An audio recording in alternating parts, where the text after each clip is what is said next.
यीशु मसीह ने कहा है कि तुम जगत की ज्योति हो। उसका मतलब है कि तुम रास्ता दिखाओगे। एक प्रेयर पॉइंट जो पूरी चर्च और जितने सुनने वाले लाखों लोग सुनते हैं इस मीटिंग को, वो जब भी आज के बाद आप प्रार्थना करने के लिए बैठेंगे तो इस चीज के लिए प्रार्थना करें कि जो इंडिया में फूड, जो खाना है, उस पर जो पेस्टिसाइड्स हैं, उस पर जो केमिकल्स हैं, उस पर जो मिलावट है, परमेश्वर उसे दूर करे। ओके। आगे होता था, पहले क्या होता था कि हाँ, किसी की पर्सनल कोई दुकान है छोटी सी, उसने दूध में डिटर्जेंट मिला दिया, कुछ ऐसी गड़बड़ कर दी। अब तो ये न्यूज़ आ रही है कि बड़ी बड़ी फैक्ट्रीज, बहुत बड़े बड़े नाम हैं जिनके, वो भी उन चीज़ों में मिलावट कर रहे हैं। लेकिन मुझे नहीं मालूम कि इंडिया के लोग क्या, हम लोग क्या कर रहे हैं, हमारे पॉलिटिशियंस क्या कर रहे हैं, हम लोग क्या कर रहे हैं। कोई इस पर ध्यान नहीं है, कोई किसी का मन नहीं है। अगर आप न्यूजीलैंड में, मैं जब वहां रहा हूं 20 दिन, वहां 20 दिन बिताने के बाद आपकी बॉडी पे नजर आता है कि आप 20 दिन कहीं लगा के आए हो अच्छी जगह पे। इंडिया में क्या हो रहा है जी, ये फरवरी का महीना है जी, आधों को बुखार होगा चर्च में, आधों को खांसी होगी। क्या हो रहा है? मौसम चेंज हो रहा है। आप दुनिया में कहीं भी चले जाओ, मौसम चेंज होने से कोई भी बीमार नहीं होता, लेकिन इंडिया में लोग हो रहे हैं बीमार। एक्चुअली ये मौसम चेंज नहीं है, यहाँ की हवा, यहाँ का पानी, यहाँ का खाना, आपका दूध, आपकी सब्जियां, सारा कुछ केमिकल के नीचे है। तो अब यहां से छोड़ के तो जा नहीं सकते आप लोग। और हम अपने बच्चों को क्या दे के जा रहे हैं आने वाले समय में? बीमारियां, इन्फेक्शंस। तो जब भी आप प्रार्थना करने के लिए बैठें, इस चीज के लिए प्रार्थना करें कि लॉ बने, कानून बने, एक सिविक सेंस इंडियन लोगों में आए कि जितने भी पेस्टिसाइड्स हैं, जितने केमिकल्स हैं, टीके लग रहे हैं सब्जियों को, खानों को, फ्रूट्स को, परमेश्वर उन्हें बंद करे ताकि आपके बच्चे एक अच्छा जीवन जी सकें। और यह सीरियस प्रेयर है। नहीं तो हर 2-3 महीने में इन्फेक्शन, 2-3 महीनों में खांसी, जुकाम, बुखार, ये हम लोगों के लिए आम दिनचर्या बन गया है। और कोई भी इससे बच नहीं सकता, क्योंकि हम सब एक ही माहौल में रह रहे हैं। अगर आप अमेरिका में चले जाओ, जितना ऑटिज्म, क्योंकि हर चीज का रीजन है, कारण है, बिना कारण कुछ नहीं होता। अब अमेरिका में चले जाओ, आपको हर 7वां 8वां बच्चा मंदबुद्धि, ऑटिज्म का शिकार मिलता है आपको। डेवलप कंट्री में ऑटिज्म क्यों? क्योंकि जब आप अमेरिका में स्टडी हुई और प्रेसिडेंट ने, अमेरिका के प्रेसिडेंट ने भी ये बोला कि जितनी दवाइयां हम प्रेग्नेंट वुमेन को देते हैं, जितने इंजेक्शंस लगाते हैं, उन्हीं की वजह से जो पैदा हो रहे बच्चे हैं वो ऑटिज्म का और मंदबुद्धि का शिकार हो रहे हैं। आप इंडिया के गांव में चले जाओ, खासकर विलेजेस में चले जाओ, जहां बहुत कम एक्सपोजर है एक औरत का फालतू दवाइयों में। दवाइयां ठीक हैं एक हद तक। आप देखोगे गांव में, इंडिया के गांव में बहुत कम आपको नाम मात्र बच्चे मिलेंगे मंदबुद्धि, नाम मात्र। कोई मिलेगा आपको, हजारों लाखों में एक केस मिलेगा आपको जिसका मंदबुद्धि होगा, ऑटिज्म होगा। लेकिन अमेरिका में आप चले जाओ, हर 7वां 8वां बच्चा, 9वां 10वां बच्चा वहां शिकार हो रहा है इसका। क्यों? वही चीज, कहीं कुछ कोई चीज अच्छी है, कहीं किसी की कोई चीज अच्छी है, किसी की कोई चीज। तो हमें वो चीज देखनी है जो हमारे इंडिया में, हमारे देश में, हमारी लाइफ में जो सुधरनी चाहिए। आप इमेजिन करो ऐसा दूध पीना जिसमें डिटर्जेंट मिला और आपको मालूम नहीं, और आपके हिसाब से आप सेहतमंद चीज पी रहे हो, पी के फिर बीमार हो। ऐसी सब्जियां खा रहे हो जो टीके से बड़ी की गई हैं। हर तरफ आपको मिलावट मिलेगी। तो इसके लिए आपको प्रार्थना करनी होगी कि परमेश्वर पॉलिटिशियंस को जागृत करे इस चीज के लिए। अगर फॉरेन में ऐसा कुछ हो जाए तो वहां के लोग तो इकट्ठा हो जाते हैं और प्रोटेस्ट कर देते हैं कि आप हमारे बच्चों के साथ खिलवाड़ कर रहे हो। लेकिन इंडिया में हर एक आदमी अपने चक्कर में इतना बिजी है कि उसे कोई लेना देना नहीं, उसे लगता है ये तो उस जगह की न्यूज़ है। ये हर जगह की न्यूज़ है, मैं आपको बता रहा हूं। जहां पकड़े गए वहां पता चल जाता, जहां नहीं पकड़े गए वहां चलता रहता सिस्टम। तो हमें जब भी आप प्रार्थना में बैठें, इस चीज के खिलाफ प्रार्थना करें कि शैतान आपकी आने वाली जनरेशन को खोखला ना कर सके, कि आपकी आपकी आपकी आने वाली जनरेशन को आप क्या देके जा रहे हो। तो इस चीज के लिए लॉ बने, आपको यह प्रार्थना करनी है। इस चीज के लिए लोगों में सिविक सेंस आए, इस चीज के लिए लोग इसके खिलाफ खड़े हों, जिनको भी ये मालूम हो। अगर किसी फैक्ट्री में हो रहा है तो उसका स्टाफ इस बात को कभी भी छुपाए ना। आपको ऐसी प्रार्थनाएं करनी है ताकि आपके बच्चे इन चीजों से बचे रहें। जितने बीमार लोग इंडिया में हैं, दुनिया में कहीं नहीं देखे मैंने, दुनिया में कहीं नहीं देखे। आप मानोगे, चाइना भी हमारे जैसा पॉपुलेटेड है, लेकिन वहां भी इतने लोग बीमार नहीं हैं जितने इंडिया में हैं। इंडिया की मेडिकल केयर दुनिया में कहीं नहीं है, इंडिया जैसी मेडिकल ट्रीटमेंट दुनिया में कहीं नहीं, अमेरिका में भी नहीं है। वहां तो एक डॉक्टर को अपॉइंटमेंट लेनी हो तो घुटने की सर्जरी अगर किसी ने करवानी तो 3 साल बाद की डेट मिलती है। इंडिया में आप कल करवानी हो तो वो कर देंगे आपकी। मेडिकल केयर इंडिया के नंबर 1 है, दुनिया में कोई मुकाबला नहीं। लेकिन बीमारी भी इंडिया में नंबर 1 है, हम बीमार भी नंबर 1 हैं। हर जगह मिलावट, हर जगह खराबी, हर जगह सिविक सेंस से परे हमें प्रार्थना करनी होगी कि परमेश्वर आने वाली जनरेशन्स जो हैं, हम उन्हें क्या देके जा रहे हैं।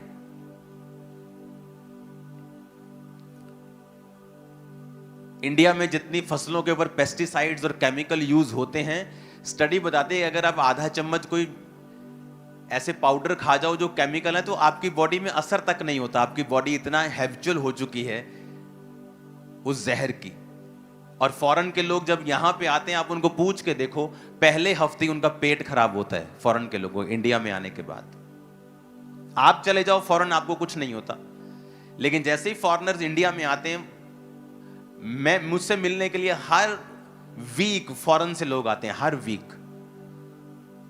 उनमें से 25-20% हॉस्पिटलाइज्ड होते हैं आते ही कि मेरे बेबी का पेट खराब हो गया, इसको ड्रिप लगवानी पड़ी। ये एक सीरियस इशू है जिसके लिए हमें सबको, जब अपनी पर्सनल प्रार्थनाओं में हम जाएं तो परमेश्वर के सामने ये प्रार्थना करें कि यहां का पानी, यहां की हवा बची रहे।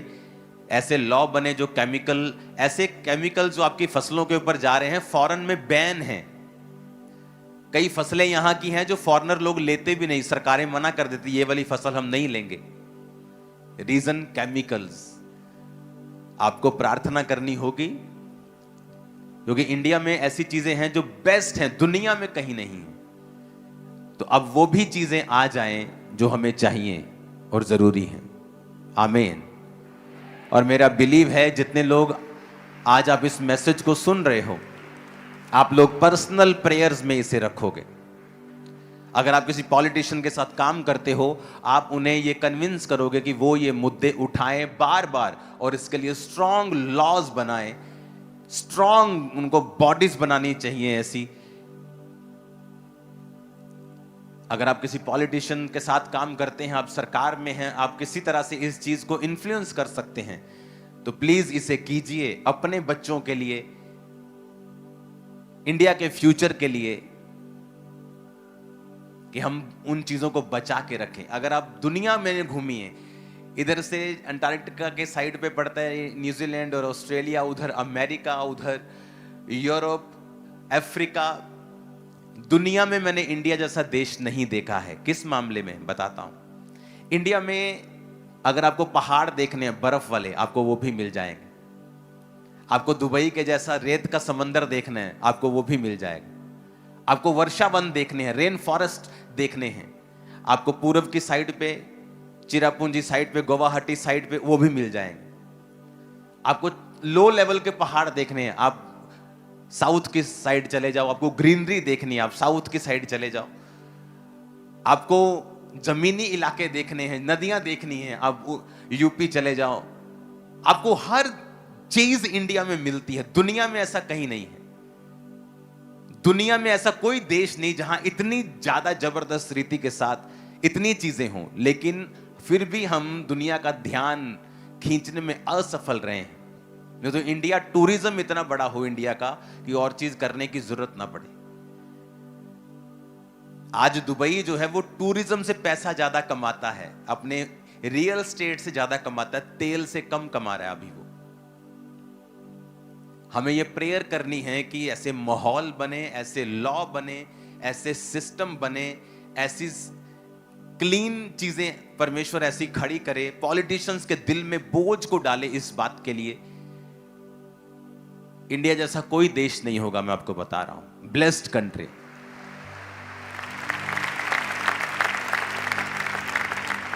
लेकिन अब जो कमियां रह गई हैं, वो कमियों को हमें दूर करना है। आमीन।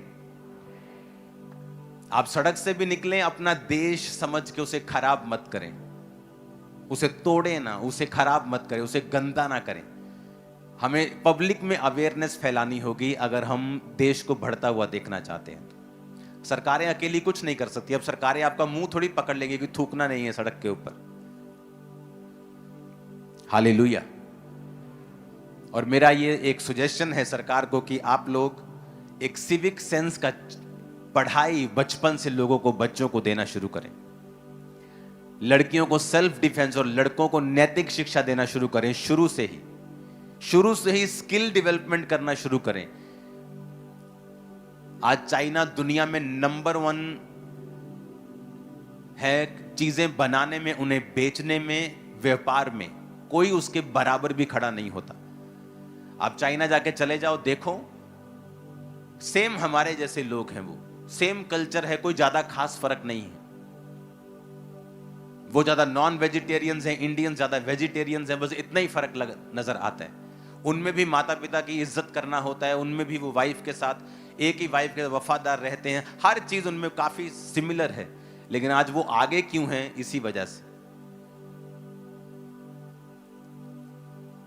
तो ये हमारे देश का मुद्दा नहीं, आपका पर्सनल मुद्दा है। आज से प्रार्थना में से रखना है स्ट्रॉन्ग, वेरी स्ट्रॉन्ग। हर टाइम इसे प्रेयर में रखना है कि परमेश्वर हमारे देश में सिविक सेंस बढ़े, यहां का मौसम, यहां के पानी को, यहां की चीजों को तू खराब होने से बचा। ऐसे लॉ आए कि फूड के साथ कोई भी मिलावट कभी भी ना हो सके। लोगों के अंदर ऐसा डर खौफ आए और लोगों के अंदर ऐसी बुद्धि आए कि आज तुम किसी को खराब कर रहे हो, कल कोई तुम्हें खराब करेगा, तुम्हें पता भी नहीं होगा। एक आदमी नशा बेचता था।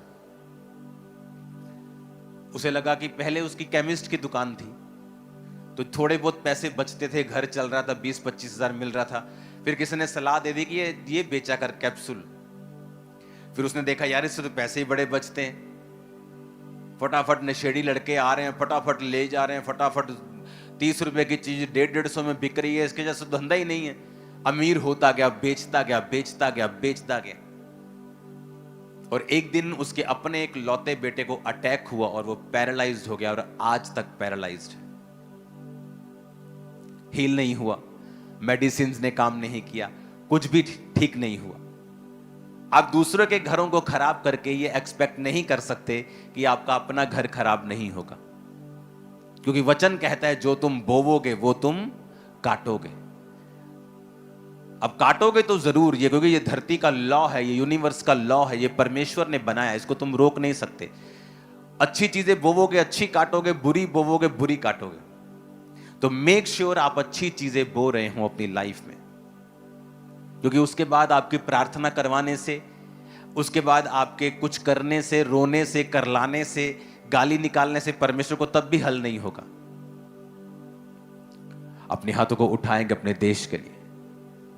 खुदा बाप हमारे अगुओं के अंदर ये बोझ पैदा कर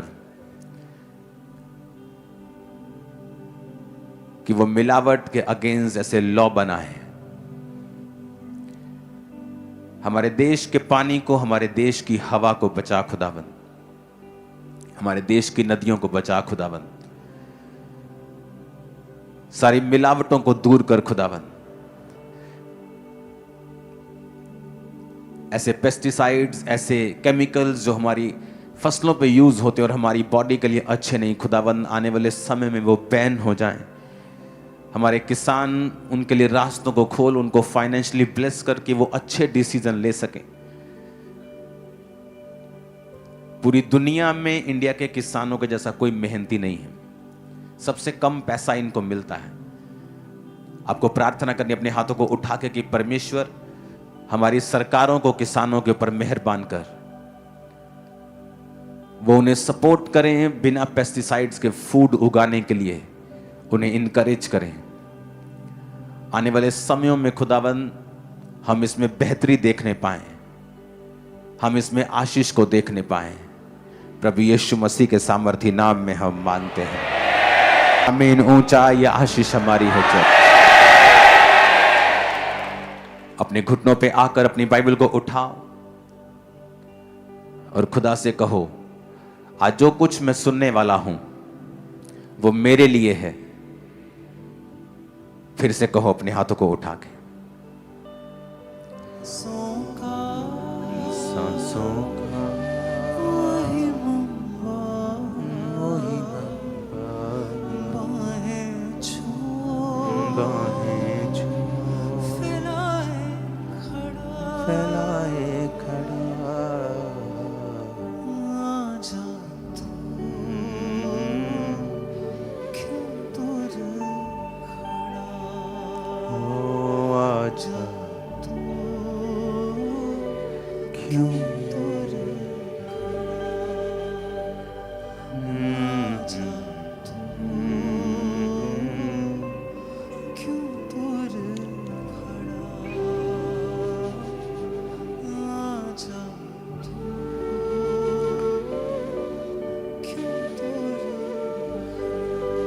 अपने हाथों को उठाओ।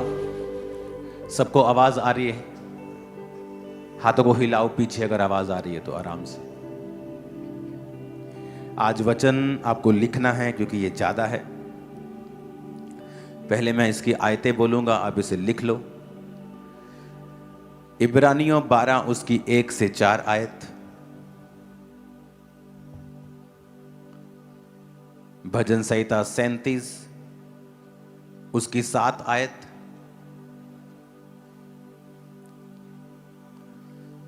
मत्ती 6 उसकी 21 आयत, रोमियो 5 उसकी 3 से 4 आयत, भजन संहिता 46 उसकी 10 आयत, भजन संहिता 34 उसकी 1 आयत,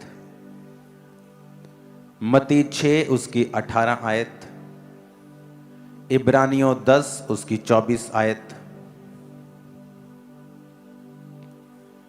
याकूब 4 उसकी 6 आयत, यूहन्ना 14 उसकी 23 आयत, कुलस्सियों 3 उसकी 16 आयत, पहला थिस्सलुनीकियों 5 उसकी 17 आयत। आई थिंक बहुत कम लोगों के पास कॉपी पेन है, वो मेरी ओर देख रहे हैं कब मैं खत्म करूं।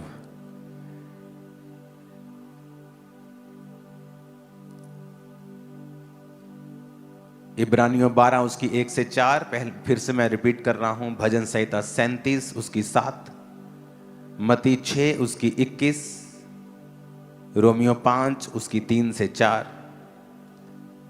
भजन संहिता 46 उसकी 10 आयत, भजन संहिता 34 उसकी 1 आयत, मत्ती 6 उसकी 18, इब्रानियों 10 उसकी 24, याकूब 4 उसकी 6, यूहन्ना 14 उसकी 23, कुलस्सियों 3 उसकी 16, पहला थिस्सलुनीकियों 5 उसकी 17।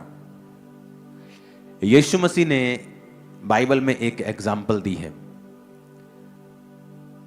उसने कहा कि अगर तुम नए दाखरस को पुरानी मशकों में डाल दोगे तो पुरानी मशकें फट जाएंगी और दाखरस खराब हो जाएगा।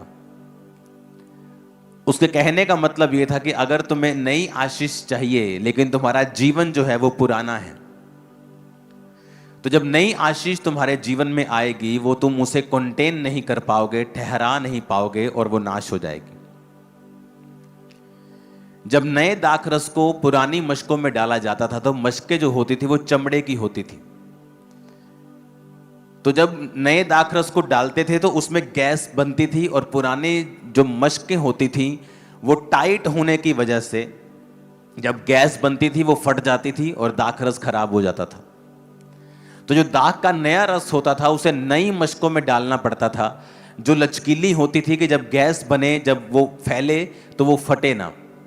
तो यीशु मसीह ने ये उनके टाइम की एग्जाम्पल उन्हें इसलिए दी थी कि आपको ये बात समझ आ सके कि अगर आपकी लाइफ में आपको ब्लेसिंग चाहिए, आपको अपने जीवन को न्यू करना होगा। मोस्टली आप लोग इसे ध्यान रखना कभी भी, कई बार आपकी लाइफ में आप चाहते हो आप बढ़ो, आप फाइनेंशियली बढ़ो, आप सेवकाई में बढ़ो, आप इस चीज में बढ़ो, आप इस चीज में बढ़ना चाहते हैं, लेकिन जैसे ही आप कुछ करने की कोशिश करते हैं सडनली अटैक होता है। आप चाहते हैं मैं अपने घर को बनाऊं, जैसे ही आप घर बनाना शुरू करते हैं सडनली फैमिली में कोई प्रॉब्लम शुरू हो जाती है, वो पैसा फिर वहां लग जाता है। सडनली आप चाहते हैं कि मैं अपने बिजनेस को ग्रो करूं, जैसे ही आप ग्रो करना स्टार्ट करते हैं सडनली अटैक किसी और चीज से होता है, आप वो प्लानिंग को खत्म कर देते हो। और आज हम इन 12 पॉइंट्स में बात करेंगे कि हमें कैसे अपनी आप को, अपनी कैपेसिटी को बढ़ाना है। अगर मेरे सामने 1 लीटर का गिलास पड़ा है लेकिन मैं ये चाहता हूं कि मेरे पास 5 लीटर हो, तो मैं जितना मर्जी ताकत लगा लूं, जितना मर्जी जोर लगा लूं, मैं उस 5 लीटर को कभी भी 1 लीटर के गिलास में फिट नहीं कर पाऊंगा। जितना 1 लीटर से ज्यादा होगा वो बह जाएगा। अगर आपकी कैपेसिटी, अगर आपके अंदर जो कैपेसिटी है परमेश्वर की आशीषों की, अगर वो 1 लीटर की है, आप अगर कोशिश भी करेंगे 2 लीटर डालने की, बाकी सारा वेस्ट हो जाएगा, अंदर वही रहेगा जो 1 लीटर का है। आप अपनी लाइफ के उसी लेवल पे रहोगे, कोई शक नहीं, चाहे आप जितना मर्जी चाहते हो कि मुझे नेक्स्ट लेवल पे जाना है, मुझे नेक्स्ट लेवल पे जाना है, मुझे अपनी लाइफ में अगले लेवल पे जाना है, आप उसे नहीं कर सकते जब तक आप अपने बर्तनों को बड़ा और चौड़ा नहीं करते हैं। इसका मतलब अगर आप परमेश्वर की ब्लेसिंग को चाहते हैं, आपको इनसाइडली काम करना पड़ेगा, अपने ऊपर काम करना पड़ेगा। आपको यह काम करना पड़ेगा कि आपकी जो कैपेसिटी है परमेश्वर से रिसीव करने की वो बढ़े। आपके जो बर्तन हैं परमेश्वर उन्हें बड़ा और चौड़ा करे, ताकि परमेश्वर जब आशीषों को उंडेले या आप जब उसके लिए मेहनत करें तो आपकी मेहनत जो है वो कभी व्यर्थ ना जाए। कितने मेरी बात को समझ रहे हैं? मैंने हजारों लोगों को बोलते हुए सुना है कि जैसे ही हम अपना मकान बनाने की कोशिश करते हैं सडनली हमारे जीवन में कुछ अटैक हो जाता है। फैमिली मेंबर बीमार हो जाता है, उसके ऑपरेशन पे खर्चा करना पड़ जाता है। जैसे ही मैं चाहता हूं कि चर्च बढ़े, जैसे ही मैं चाहता हूं हम ग्रो करें, सडनली कुछ ना कुछ हो जाता है। और मैं आपको एक बात बताना चाहता हूं कि हर एक चीज शैतान नहीं करता है। याकूब 4 उसकी 6 आयत को हम पढ़ेंगे। जो पहला काम आपको करना है, अगर आप ये चाहते हो कि आप अपनी लाइफ में ग्रो करो, वो फाइनेंस में हो, फैमिली में हो, वो स्पिरिचुअल लाइफ में हो, आपकी कैपेसिटी अगर नहीं बढ़ेगी तो आप चाहे अच्छे हैं, 1 लीटर का बर्तन भी बर्तन ही है, वो भी अच्छे काम करता है, मालिक के पीने में काम आता है, पर वो 5 लीटर अपने अंदर नहीं समा सकता जब तक हम उसकी कैपेसिटी को बड़ा नहीं करेंगे, जब तक हम उसे दोबारा से खोलकर उसके चीज़ों को बढ़ाकर फिर से लोहा ऐड करके फिर से चीज़ें ऐड करके उसको बड़ा नहीं करेंगे, तब तक वो आशीष उसमें समा नहीं सकती। तो हमें आज पवित्र आत्मा से ये मांगना है कि पवित्र आत्मा मुझे, मेरी आंखों को खोल, मेरी समझ को खोल दे, ताकि मेरे जीवन में मैं अपनी कैपेसिटी को बढ़ा सकूं। जैसे ही परमेश्वर ये देखता है कि इस आदमी की, इस बहन की, इस भाई की कैपेसिटी 1 लीटर से 4 लीटर की हो गई है, वो 1 दिन लगाएगा, 1 सेकंड लगाएगा उसे 1 से 4 करने में। अदरवाइज आप रोज रोएंगे, आप रोज कहेंगे परमेश्वर को, लेकिन जब परमेश्वर आपकी लाइफ को देखेगा, वो देखेगा कि पुरानी मशकों में मैं नया दाखरस नहीं डाल सकता। अगर तुझे नया कुछ चाहिए, अगर तुझे लाइफ में एक नई ब्लेसिंग चाहिए, नया लेवल चाहिए, तुझे अपनी मशक के ऊपर काम करना पड़ेगा, तुझे अपने जीवन के ऊपर काम करना पड़ेगा। तब तक ये आशीषें जो तू मांगता है पॉसिबल नहीं है। पहला पॉइंट जो आपको फॉलो करना है, अगर आप ये चाहते हो कि आपकी लाइफ के ऊपर ब्लेसिंग्स आए और परमेश्वर आपकी हदों को बढ़ाए और वो आपकी कैपेसिटी को बढ़ाए, ताकि आपके डिजायर्ड रिजल्ट्स वो किसी भी फील्ड में हो, वो पढ़ाई की फील्ड में हो, वो फाइनेंस की फील्ड में हो, सेवकाई की फील्ड में हो, स्पिरिचुअल लाइफ की फील्ड में हो, आपको आपके डिजायर्ड, आपके दिल में जो आपने चाहे हैं वो रिजल्ट आपको मिले, तो आपको ये काम करने हैं। 12 पॉइंट्स, जितने पॉइंट्स आज डिस्कस होंगे, आज हम उतने करेंगे, उसके बाद हम अगले संडे से डिस्कस करेंगे या थर्सडे करेंगे। पहला काम जो आपको करना है वो है ह्यूमिलिटी एंड रिपेंटेंस। पहला काम आपको करना है, नम्र बनना है और तौबा के हृदय में हमेशा रहना है। इसका प्रूफ टेक्स्ट है याकूब 4 उसकी 6 आयत। लिखा, वह तो और भी अनुग्रह देता है, इस कारण यह लिखा है कि परमेश्वर अभिमानियों का विरोध करता है पर दीनों पर अनुग्रह करता है। आमीन। लिखा है, wherefore he said, God resisteth the proud but giveth grace unto the humble। यहां पर एक समझने वाली लाइन है, लिखा गॉड रेजिस्टेथ द प्राउड। कौन अभिमानियों का विरोध करता है? शैतान के परमेश्वर? अपने पड़ोसी को बोलो, कौन करता है? शैतान के परमेश्वर। कौन करता है? बोलो अब, कौन करता है? यानी आपको जो स्टॉप कर रहा है कई बार, वो शैतान नहीं है, वो परमेश्वर है।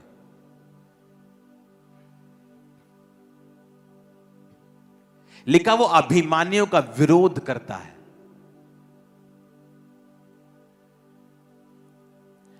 जब योना नबी परमेश्वर से प्राउड में कुछ बातें बकवास मार रहा था, तो परमेश्वर ने एक कीड़े को भेजा और जिस पेड़ के नीचे वो सोया था, उस कीड़े ने पेड़ को काटा और वो पेड़ सूख गया सारा। जब हवा लगने लगी गरम गरम, तो फिर उठ के कहता, हो ये क्या हो गया?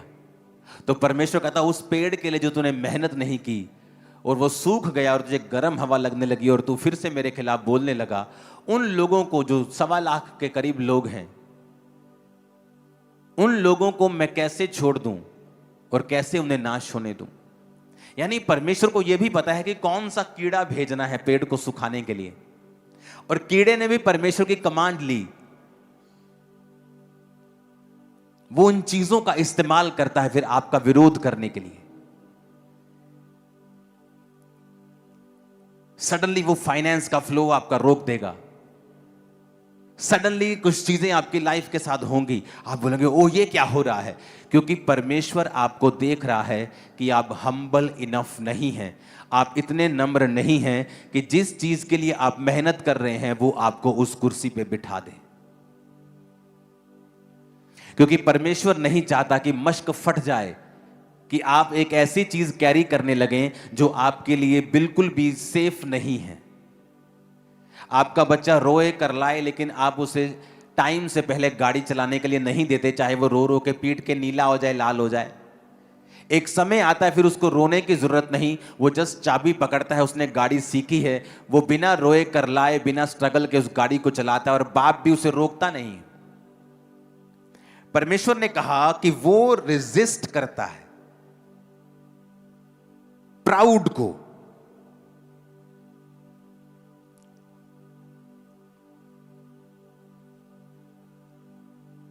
कि नहीं माफ करना अपनी दरानी नूं जाओ, इन्हें मेरे खिलाफ आ गल की सी। पैसे का प्राउड, घमंड, ज्ञान का, सामर्थ्य का,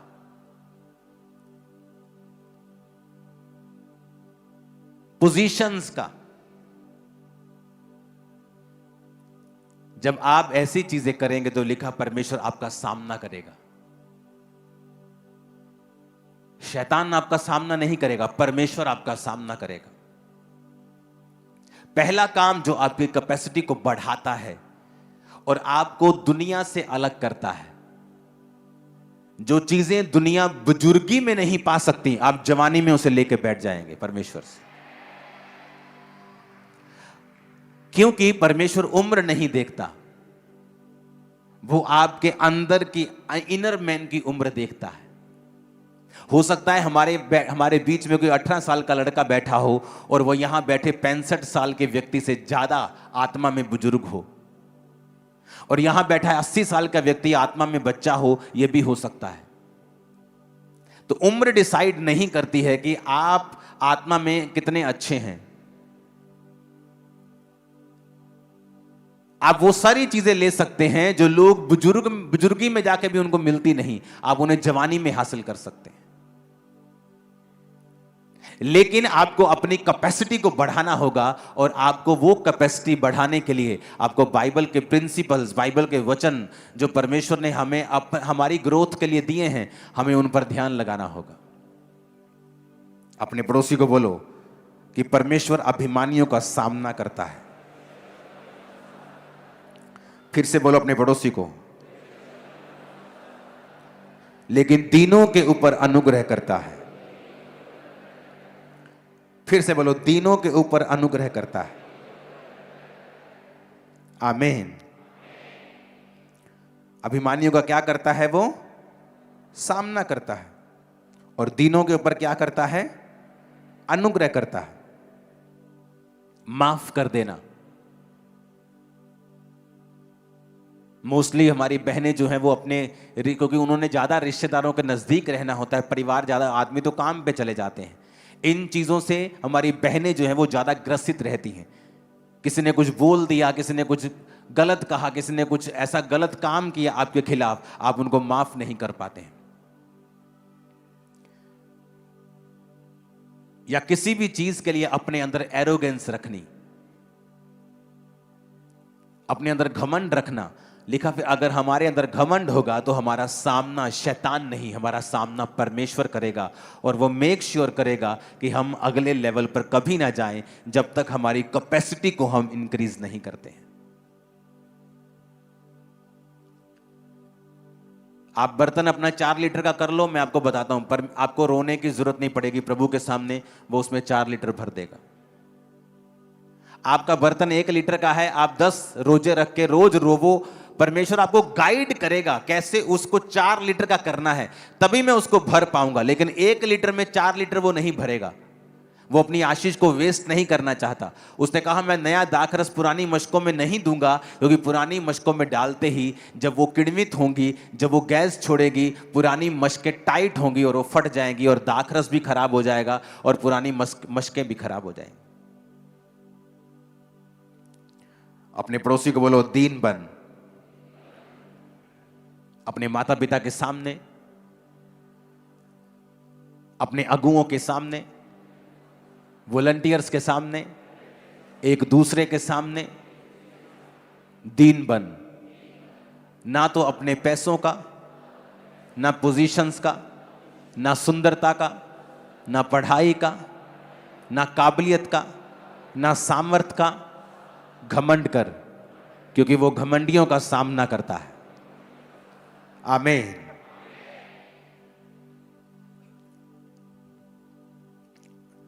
क्योंकि सामना करने वाला तो परमेश्वर है, तो हमें उस परमेश्वर के हाथ से फिर कौन छुड़ाएगा? अगर तो सामना करने वाला शैतान हो तो हम उसका सामना करेंगे, तो बाइबल कहती है जब तू शैतान का सामना करेगा वो तेरे सामने से भाग जाएगा। लेकिन अगर सामना करने वाला ही परमेश्वर हो, ऐसे पाप जो हमने कन्फेस नहीं किए घमंड को दर्शाता है।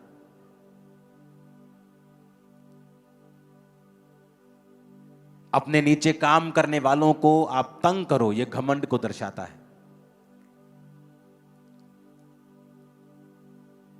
जहां पर आपकी पावर है आप उसका मिस यूज करो, यह घमंड को दर्शाता है। और वचन कहता है जहां घमंड होगा वहां परमेश्वर खड़ा हो जाएगा। जब आदमी घमंड करता है वो मैं का इस्तेमाल करता है। मैं, मेरा, मेरे सामने तू ऐ कीता, तेरी हिम्मत कितना हुई मैनू कहण दी। जब आप मैं करते हैं, मैं, तो परमेश्वर ने वचन में लिखा है जब उसने अपने दास को भेजा और उसने कहा तेरा नाम क्या है, परमेश्वर ने कहा मैं जो हूं सो हूं। यानी जब एक आदमी मैं करता है कि मैं, मेरा, उस समय परमेश्वर ऐसा सोचता है कि ये मेरा नाम क्यों ले रहा है, ये अपना नाम अपना नाम मेरे नाम पे क्यों रख रहा है, क्योंकि ये मेरा नाम है, मैं जो हूं सो हूं। जब आदमी करेगा मैं, तो परमेश्वर वहां खड़ा हो जाता है, क्योंकि वो अपने आप को फिर डिफेंड करता है वहां कि तू मेरी जगह कैसे ले सकता है, क्योंकि मैं जो हूं सो हूं ये सिर्फ कहने वाला परमेश्वर है और कोई नहीं। जब इंसान परमेश्वर की जगह को लेने की कोशिश करता है, जिस तरह शैतान कहता था कि मैं परमेश्वर के जैसा ही, परमेश्वर से बड़ा एक सिंहासन बनाऊंगा, तभी वो गिरा। जब भी आप मैं करेंगे, मैं, मेरा, तेरी ऐसी थी तैसी, तो बाइबल कहती है शैतान नहीं, परमेश्वर आपका सामना करेगा। वो आपके सामने खड़ा होगा, आपको तकलीफ देगा, आपको बांधेगा, आपको लिमिटेड करेगा, क्योंकि शैतान नहीं, परमेश्वर आपके खिलाफ खड़ा होगा। मेक श्योर जब आप चर्च में आए एक दूसरे को ग्रीट करें, वॉलंटियर्स को ग्रीट करें, वॉलंटियर्स आपको ग्रीट करें, हाथ जोड़कर आपकी वो वेलकम करें, आप भी हाथ जोड़कर उनके वेलकम को स्वीकार करें। अपनी फैमिली में, अपने मोहल्ले में, अपने नगर में मेक श्योर आप ऐसे काम करें जिससे आप हम्बल बने रहें। कितने इन बातों को समझ रहे हैं?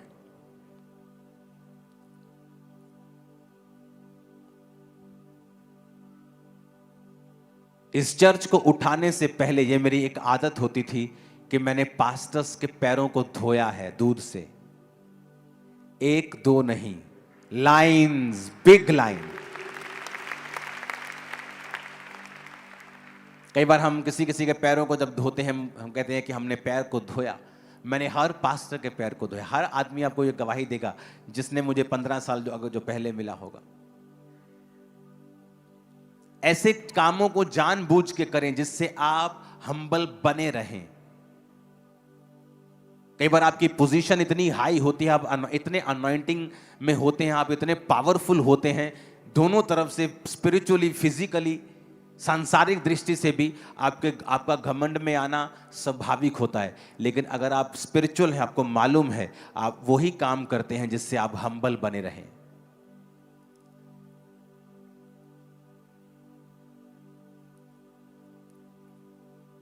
चर्च के बाद जैसे मैं जूतियों की सेवा करने के लिए जाता था हमेशा। अब चर्च में अंदर एक जो जूता घर बन रहा है वहां मैं फिर सेवा करूंगा, क्योंकि वो कंट्रोल्ड है, वहां पे 4 दीवारी है। अब तो मैं करूंगा तो लोग वहां पे डिलीवरेंस के लिए आ जाएंगे, मुझे छोड़ेंगे नहीं। तो अब जब अंदर जूता घर बन रहा है वो कंट्रोल्ड इन्वायरमेंट में, फिर आपको मैं जूते की सेवा करता हुआ नजर आऊंगा। रीजन, मैं अपने आप को हम्बल रखना चाहता हूं ताकि मैं आगे बढ़ूं। तो ऐसी चीजें, बाथरूम साफ करने के लिए चर्च में आना, सफाई करना, क्लीन करना, ये ऐसे काम क्यों? ताकि हम हम्बल बने रहें। क्योंकि अगर हम हम्बल नहीं हैं तो परमेश्वर हमारा सामना करता है, शैतान नहीं। शैतान सामना करे आप जीत जाओगे, लेकिन अगर परमेश्वर आपका सामना करे आपको वेट करना पड़ेगा, आपको सफर करना पड़ेगा। आप कुछ नहीं कर सकते, आप कुछ नहीं कह सकते, आप भला बुरा कुछ नहीं बोल सकते, आपको साइलेंट रहना पड़ेगा, आपको वो सारा कोर्स लेना पड़ेगा, एक एक चीज आपको सहनी पड़ेगी। आप कुछ नहीं कर सकते, बोल के आप बिगाड़ सकते हो, परमेश्वर के खिलाफ सुधार नहीं सकते। तो परमेश्वर प्राउड लोगों का सामना करता है। मैं सामना कर, तूने कैसे कहा मैं, मेरा नाम है मैं जो हूं सो। वो सॉन्ग है ना, मैं जो हूं सो हूं, मेरा नाम है मैं जो हूं सो हूं, मेरा नाम है। किसका नाम है मैं जो हूं सो हूं? परमेश्वर का। कहता मेरा नाम है मैं जो हूं सो हूं। अपनी लाइफ में किसी चीज का घमंड मत करना, क्योंकि 6 महीने में परमेश्वर सारी सिचुएशन चेंज कर देता है।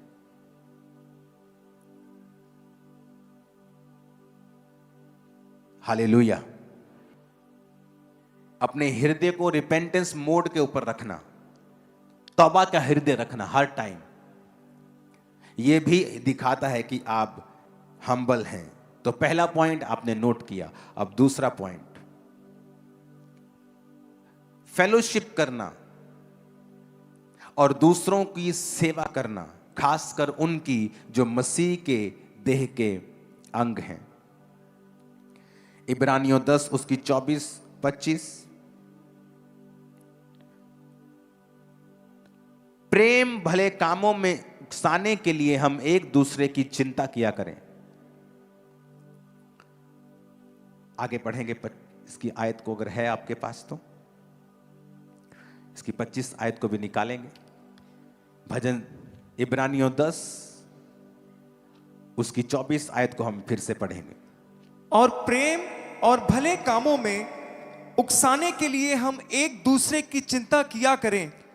क्या कहता प्रेम के लिए और भले कामों को के लिए उकसाने में। 25 आयत में लिखा है, फिर एक दूसरे के साथ इकट्ठा होना ना छोड़ें, जैसे कि कितनों की रीति है, परंतु एक दूसरे को समझाते रहें। ज्यों-ज्यों उस दिन को निकट आता देखें, त्यों-त्यों और भी अधिक ये किया करें। क्योंकि सच्चाई की पहचान प्राप्त करने के बाद यदि हम जानबूझकर पाप करते रहें, तो पापों के लिए फिर कोई बलिदान बाकी नहीं है। अपनी कैपेसिटी को अगर आप चाहते हो बढ़ाना, और मेरी बात ध्यान से सुनना, जिस दिन आपके बर्तन की, आपके जीवन की कैपेसिटी बढ़ गई, आपको मांगने की जरूरत नहीं होगी, ऑटोमेटिकली आप नेक्स्ट लेवल पे होंगे। नेक्स्ट लेवल, और वो नेक्स्ट लेवल मार्वलस है, वो ग्लोरियस है।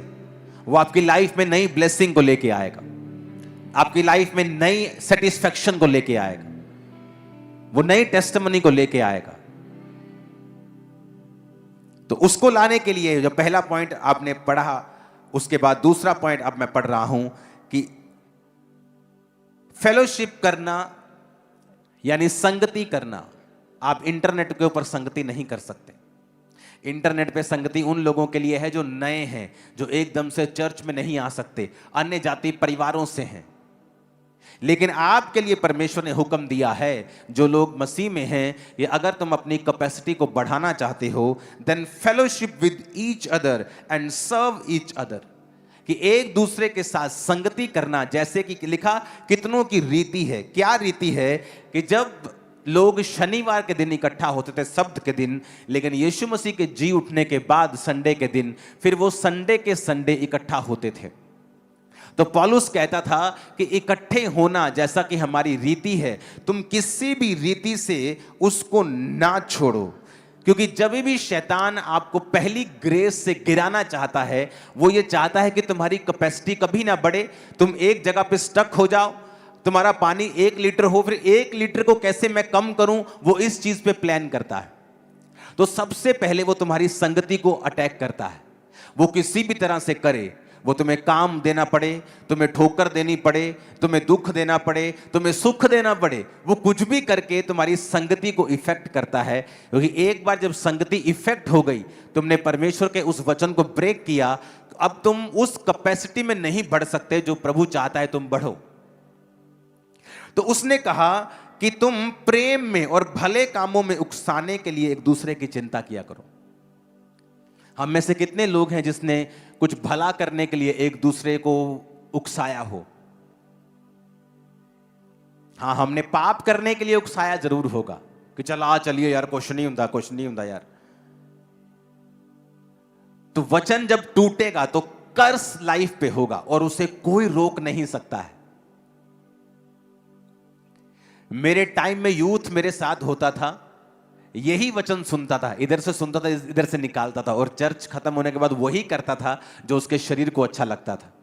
आज आप उनकी जिंदगियां देखो, 15-20 साल बाद वो वही के वही हैं। और जो लोग आत्मिक थे, जो लोग स्पिरिचुअल थे, उन्हें टाइम लगा 10 साल, 12 साल, किसी को 7 साल, लेकिन वो कहीं अधिक ऊंचे लेवल पे हैं आज हर तरफ से। परमेश्वर ने क्या कहा कि एक दूसरे को सर्व करना है।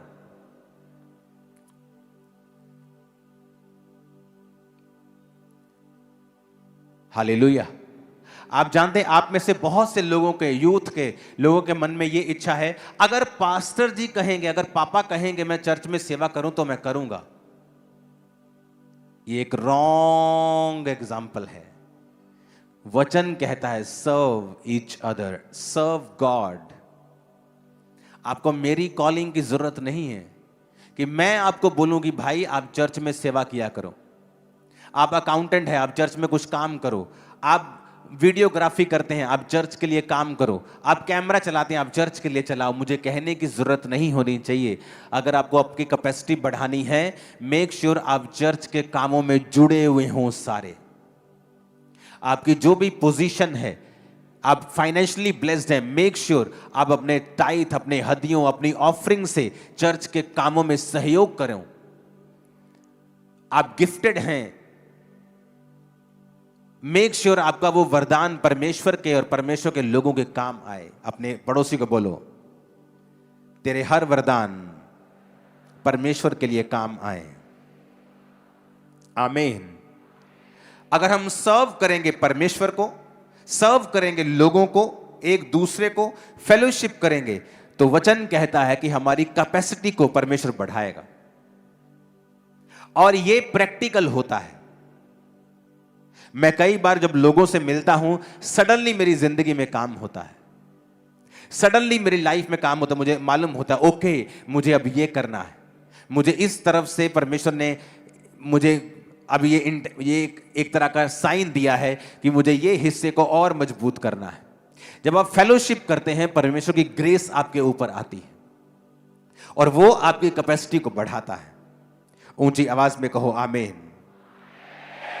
अपने पड़ोसी को बोलो, फेलोशिप करो, संगति करो, सर्व करो एक दूसरे को। आमीन। ऊंची आवाज में, ऊंची आवाज में।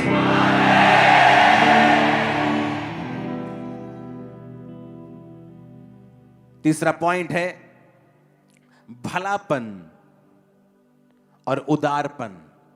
अपने पड़ोसी को बोलो, भलापन और उदारपन। आमीन। आप अपनी जिंदगी के रिसोर्सेस कैसे इस्तेमाल करते हैं? आप अपनी जिंदगी के रिसोर्सेस कैसे यूज करते हैं, यह डायरेक्टली इफेक्ट डालता है कि आपकी स्पिरिचुअल कैपेसिटी परमेश्वर कितनी बढ़ाएगा।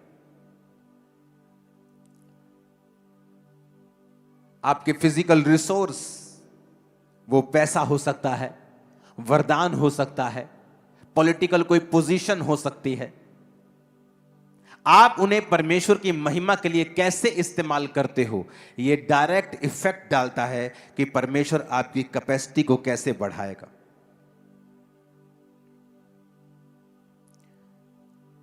परमेश्वर ने कहा, मैं चीयरफुली जो गिव करता है, आनंद से देता है, मैं उससे प्यार करता हूं। यह नहीं कि हाँ बीच का अनाउंसमेंट हुआ है, मेरा दिल नहीं कर रहा लेकिन मुझे देना पड़ेगा, अनाउंसमेंट हुआ है। कहता वो तेरा दिया हुआ कभी भी काम नहीं आएगा। गॉड लव्स ए चीयरफुल गिवर। जो प्रेम करता है, जो चीयरफुली, जो आनंद के साथ बोता है, परमेश्वर उस पर दया करता है, उसकी कैपेसिटी को बढ़ाता है। अपने पड़ोसी को बोलो, परमेश्वर बढ़ाता है जो आनंद से देता है। आमीन। और अगर आपकी लाइफ में आप मटेरियलिस्टिक हैं, आपको संसारिक चीजों से बहुत प्यार है, आप उस गाड़ी के लिए जो आपकी फेवरेट है पाप भी कर सकते हैं, तब भी परमेश्वर आपकी कैपेसिटी को नहीं बढ़ाते। हमारे जीवन में पैसा होना चाहिए, ये बाइबल भी ऐसा कहती है कि आपके पास वो सब कुछ हो जो आपको करने के लिए, प्रभु की महिमा करने के लिए चाहिए। इस मिनिस्ट्री को पैसा चाहिए, हर टाइम ऐसे टारगेट्स हमारे आगे सेट होते हैं, लेकिन वो मटेरियलिस्टिक में नहीं आता है। मटेरियलिस्टिक वो आदमी होता है जिसका ध्यान सिर्फ इस चीज पे है कि उसको अपने जीवन में क्या चाहिए, उसको कैसा घर चाहिए, कैसी उसको अपनी लाइफ चाहिए, कैसी गाड़ियां चाहिए, पॉश जीवन चाहिए, उसे स्टार बनना है इंटरनेट का। परमेश्वर ने कहा जो मटेरियलिस्टिक आदमी हैं वो भी परमेश्वर के सामने अपनी कैपेसिटी को बढ़ा नहीं सकते। जब आप उदार होते हैं, जब आप भले होते हैं, आप अपने रिसोर्सेस को, जो आपके फिजिकल रिसोर्सेस हैं, आप दूसरों के भलों के लिए उसे इस्तेमाल करते हैं। कैसे परमेश्वर आप पर भरोसा रखेगा कि आपके सामने एक व्यक्ति भूखा मर रहा हो और आप अपनी जेब से पैसा ना निकालें उसको कुछ देने के लिए? हालेलुया। ऐसा कैसे पॉसिबल है कि वो आपको देखे और आप इस तरह के हो कि दूसरों की कोई भी प्रॉब्लम जो है आपको हर्ट नहीं करती, आपको दूसरे की प्रॉब्लम से कोई मतलब नहीं है।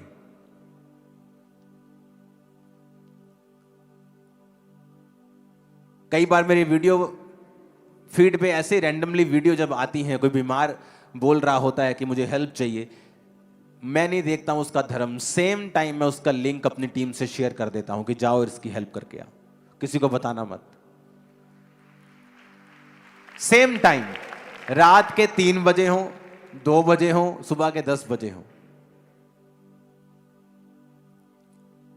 उदारपन और भलापन, चाहे आपके पास लाखों रुपए देने की ताकत नहीं है, लेकिन कुछ तो ताकत है आपके पास। अपने हार्ट को अगर हम सख्त रखेंगे, सख्त आदमी बनेंगे अगर हम, तो तब भी परमेश्वर आप पर कृपा नहीं करते, वो आपकी कैपेसिटी को नहीं बढ़ाते। जब दूसरे की प्रॉब्लम्स आपको मायने नहीं रखती हैं, वो आपको हर्ट नहीं करती हैं, जब दूसरे की मुश्किलें आपको दुख नहीं देती हैं, जब दूसरे के पेन आपको दुख नहीं देते हैं, इसका मतलब आप तैयार नहीं हैं अनलिमिटेड ब्लेसिंग्स के लिए। हालेलुया। अगर मेरी बुलाहट थोड़ी डिफरेंट किस्म की है, मुझे सिर्फ स्पिरिचुअल काम करने हैं, मैं इधर उधर नहीं जा सकता, लेकिन मैं आपको ये बता सकता हूं, अगर खुदा ने चाहा, मैं जानता नहीं क्या उसकी मर्जी है, अगर मैं हॉस्पिटल खोलूंगा तो सबसे बेस्ट और सबसे सस्ता हॉस्पिटल आपको खोल के दिखाऊंगा। मैं आपको बता रहा हूं,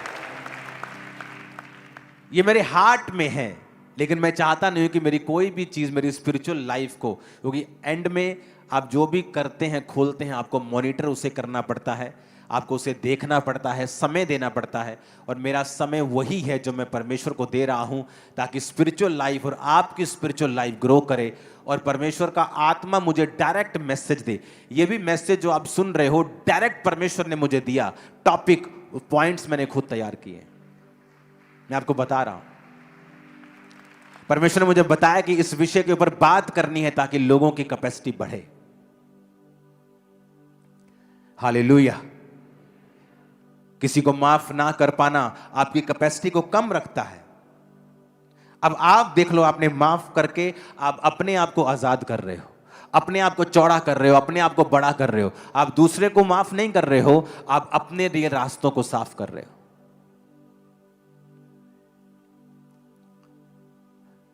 किसी की प्रॉब्लम आपकी प्रॉब्लम होनी चाहिए। वचन कहता है दुखी होने वालों के साथ दुखी हो वो। अपने हाथों को उठाओ, बोलो वचन को पूरा कर सकूं मैं। इन तीनों पॉइंट्स के लिए प्रार्थना करो, मैं भला बन सकूं, उदार बन सकूं। दीन बन सकूं, मटेरियलिस्टिक ना हूं, दुनियावी ना बनूं, और अपने रिसोर्सेस का इस्तेमाल खुदा की महिमा के लिए कर सकूं। ऊंची आवाज में प्रार्थना करेंगे, हाथों को उठा।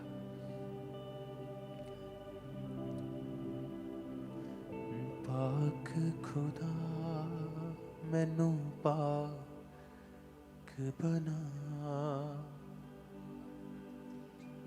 पाक खुदा मैनू पाक बना,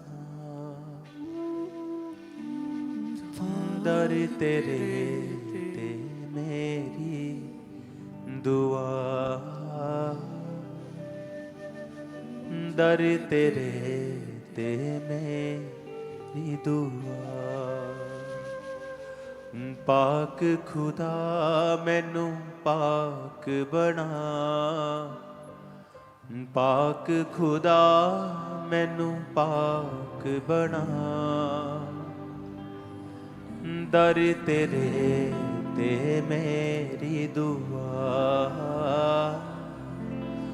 दर तेरे ते मेरी दुआ। दे पवित्र आत्मा मैं गावांगा सना,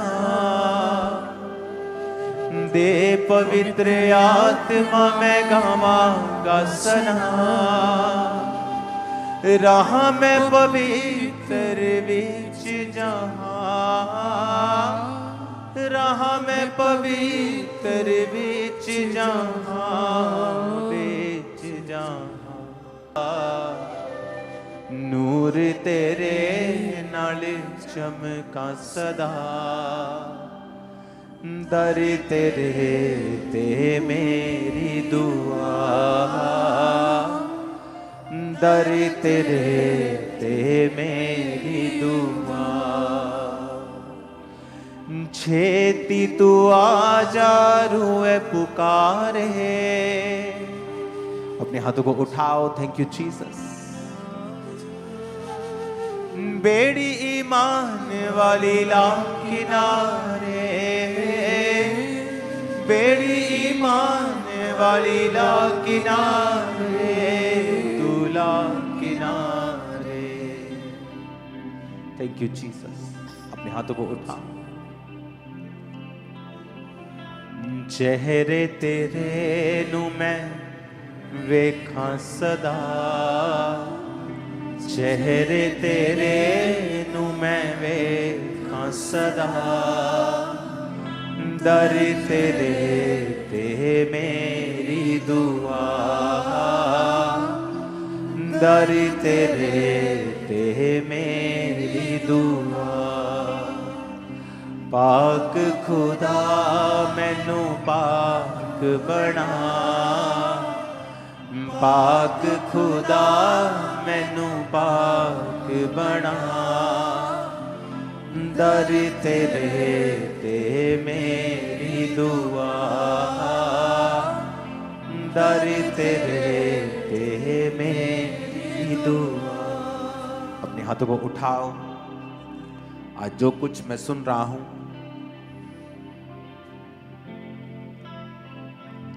मैं उसे मानूंगा, उस पे चलूंगा,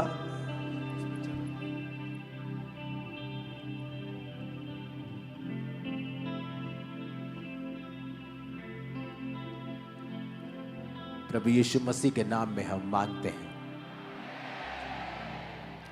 एक लास्ट पॉइंट आज का मैं आपको बताऊंगा, उसके बाद हम बाकी अगले हफ्तों में इसे डिस्कस करेंगे 12 पॉइंट्स को।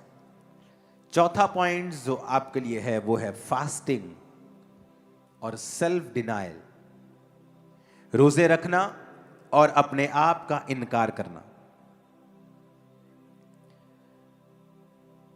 मत्ती 6 में इसकी उदाहरण परमेश्वर ने हमें दी है, ताकि तेरा पिता जो गुप्त में है उस तुझे उपवासी जाने, लोग नहीं। प्रार्थना के विषय में भी परमेश्वर ने कहा कि जब तू अपने प्रार्थना कक्ष में जाए तो कुंडी बंद करके अपने आप को डिस्कनेक्ट कर दे लोगों के साथ। परमेश्वर को रोज अपना फेस दिखाना, परमेश्वर के साथ रोज एक समय बिताना और ऐसी जगह के ऊपर जहां आप डिस्ट्रैक्ट ना हो, जहां और कोई व्यक्ति आपके साथ ना हो, वेरी इंपॉर्टेंट। सेल्फ डिनायल, अपने आप का इनकार करना। अगर आप अपने क्रूज को, बाइबल कहती है, आप रोज प्रतिदिन उठाकर परमेश्वर का पीछा नहीं करते हैं तो आप उसके चेले नहीं हैं। ऐसे बहुत से परमेश्वर के दास हैं जिन्होंने बड़ी बड़ी डिग्रियां हासिल की और परमेश्वर के पीछे चले और अपनी डिग्री को फाड़ा नहीं, और परमेश्वर की आत्मा ने कहा इसे फाड़ दे, लेकिन उन्होंने फाड़ा नहीं उसे। इसका मतलब हम अभी भी दोगले हैं, दो मने हैं कि अगर मैं इस चीज में कामयाब नहीं हुआ, सेवा में अगर नहीं बात बनी, तो दोबारा से नौकरी करूंगा। जब तक उस पास्टर ने उस डिग्री को फाड़ा नहीं, तब तक परमेश्वर ने उसे इस्तेमाल नहीं किया। ये सबके लिए नहीं है, खास कॉल्ड लोग जो एक काम के लिए बुलाए गए हैं, खासकर सेवा करने के लिए। और जब उसने अपनी डिग्री को फाड़ा, अपने आप का इनकार किया, एक मन हुआ, जिस तरह अलीशा ने अपने बैलों को मार कर लोगों में बांट दिया, वो उन्हें अपने माता पिता के हाथ में भी कर सकता था, ठेके पर दे सकता था, किराए पर दे सकता था कि मेरे को इनकम आती रहेगी, चलो कोई बात नहीं, किराए पे दे दो इसको। लेकिन परमेश्वर ने कहा नहीं, सब कुछ छोड़ के पहले मेरे पीछे हो जा। जब परमेश्वर ने मुझे मेरे बिजनेस से बुलाया था, मैंने कोई साइड बिजनेस नहीं किया कि चलो एकदम से परमेश्वर ने कहा इसे लीव कर दे। मैंने नहीं सोचा मैं इतना लाखों का बिजनेस है, चलो मैं इसके लिए कोई योजना बना के आता हूं। मैंने कोई योजना नहीं बनाई, आज तक उस बिजनेस में मैंने कोई प्लान नहीं किया। वो 10-15 गुना कम हो गया, फैमिली उसे संभालती है। जितना एक दिन में कमाते थे उतना महीने की कमाई होगी अब। लेकिन सेल्फ डिनायल, अपने आप का इनकार करना परमेश्वर के लिए, उसकी सेवा के लिए, उसके भवन के लिए, और एक मन रहना, तो फिर परमेश्वर आपको देखता है कि मैं इस बर्तन की कैपेसिटी को बढ़ा सकता हूं। ऐसा नहीं है कि परमेश्वर और लोगों को खड़ा नहीं कर सकता या वो और लोगों को आशीष नहीं दे सकता, लेकिन बहुत कम लोग हैं जो इस तरह से अपने हार्ट को परमेश्वर के लिए ओपन करते हैं। जब मेरा बिजनेस छोड़ने की बारी थी, पीक पर था वो बिजनेस, मैंने उसे छोड़ा। कुछ परमेश्वर ने आग लगा दी वहां, उसमें छूट गया, कुछ मैंने छोड़ दिया।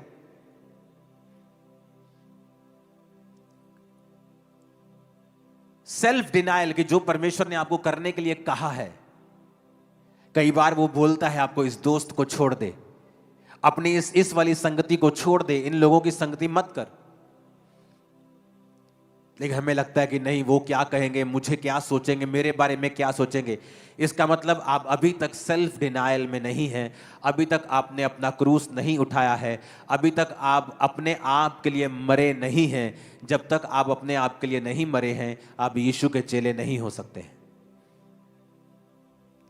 वो मैं उसको प्रचार करने के लिए जाऊंगा तो वो मुझे कुछ कह देगा, आप अभी तक अपने आप के लिए मरे नहीं हैं। और मैं उसको प्रचार करने के लिए जाऊंगा, मेरी शिकायत करेगा, मेरा विरोध करेगा, मुझे पुलिस में दे देगा, अभी तक आप अपने आप के लिए मरे नहीं हैं। आप अपने आप से ज्यादा प्यार करते हैं, परमेश्वर से कम। जब आप ऐसा करेंगे, आप खुले नहीं है कि परमेश्वर आपकी कैपेसिटी को बढ़ाए। ऊंची आवाज में कहो हालेलुया।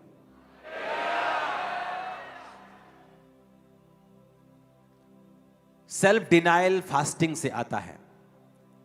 जब आप फास्ट करते हैं, सडनली आप अपने शरीर को, अपने शरीर की इच्छाओं को वीक करते हैं। अगर आपको व्यभिचार के अटैक होते हैं, फास्टिंग में चले जाओ। अगर आप अपने शरीर को देखना चाहते हो, अपने आप को, अपनी इच्छाओं को मरते हुए, फास्टिंग में चले जाओ। फास्टिंग और सेल्फ डिनायल ये संग संग चलते हैं। आप फास्टिंग करते हैं, उपवास करते हैं, और सडनली आप सेल्फ डिनायल, रोज रोज अपनी इच्छाओं को आप खत्म करते हैं, अपने आप को और स्ट्रांग करते हैं स्पिरिट में, और ये चीज आपकी कैपेसिटी को बढ़ाती है। मेरा ये बिलीव है कि इस फेब मंथ में और 2026 में जो खुदा ने हमसे वायदे किए हैं, वो उन्हीं वायदों के तहत आपको ये वचन दे रहा है ताकि आपकी कैपेसिटी बढ़े और हर तरफ से आप ब्लेस हो सको। ये रियलिटी मैं आपको बता रहा हूं। सेल्फ डिनायल रखना, अपने आप का इनकार करना, डबल योजना अपने जीवन में ना रखना, डबल ना सोचना, क्योंकि जब आप डबल सोचते हैं परमेश्वर रुकता है और वेट करता है और वो इंतजार करता है आपके एक मन होने का, क्योंकि उसको गलती नहीं लगी जब उसने आपको भेजा। ये है ही मुश्किल, सेवा का रास्ता, सेल्फ डिनायल का रास्ता है ही मुश्किल। ये आसान कहां लिखा है वचन में? ये मुश्किल रास्ता है, संकरा रास्ता है, और थोड़े हैं जो इसे पाते हैं। बहुत से प्रवेश करते हैं लेकिन एंड नहीं कर पाते हैं। बीच में आपको लोग छोड़ते हुए मिलेंगे आत्मिक चीजों को, क्योंकि ये एक टफ रास्ता है। अपने हाथों को उठाओ, इन चारों पॉइंट्स के लिए अपने हाथों को उठाओ और सुनो। घर जाओ, इस वचन को पूरा हफ्ता, एक हफ्ता ही सुनना, बस आपको समझ आ जाएगा। दोबारा दोबारा इस वचन को सुनना और प्रभु की आत्मा से अंदर प्रार्थना करते रहना कि प्रभु मेरे विषय में, मेरे जीवन में यह वचन कहां कहां लागू होता है, मेरी मदद करें। उठाओ अपने हाथों को।